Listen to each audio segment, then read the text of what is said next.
يؤخذ منكم فدية ولا من الذين كفروا مأواكم النار هي مولاكم وبئس المصير.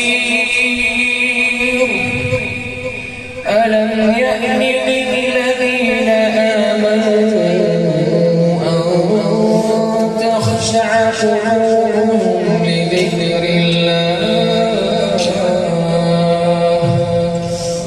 الله وما نزل من الحق ولا يكونوا كالذين أوتوا الكتاب من قبل فطال عليهم الأمد فقست قلوبهم وكثير منهم فاسقون.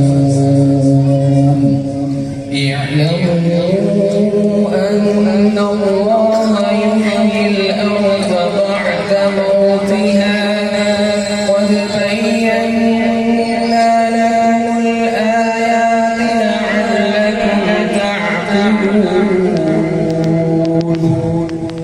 إن المصدقين والمصدقات وأقرضوا الله قرضا حسنا يضاعف لهم ولهم أجر كريم. والذين آمنوا بالله ورسله أولئك هم الصديقون والشهداء عند ربهم لهم أجرهم ونورهم. والذين كفروا وكذبوا بآياتنا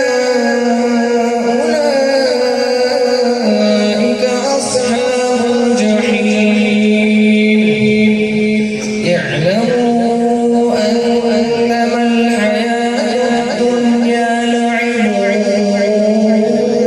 ولهو وزينة وتفاخر بينكم وتكاثر في الأموال والأولاد كمثل غيث أعجب الكفار نباته ثم يهيج فتراه مصفرا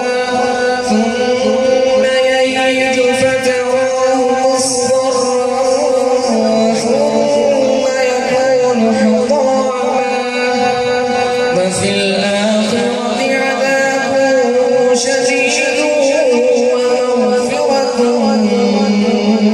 من الله ورضوان. وما الحياة الدنيا إلا متاع الغرور. سابقوا إلى مغفرة من ربكم وجنة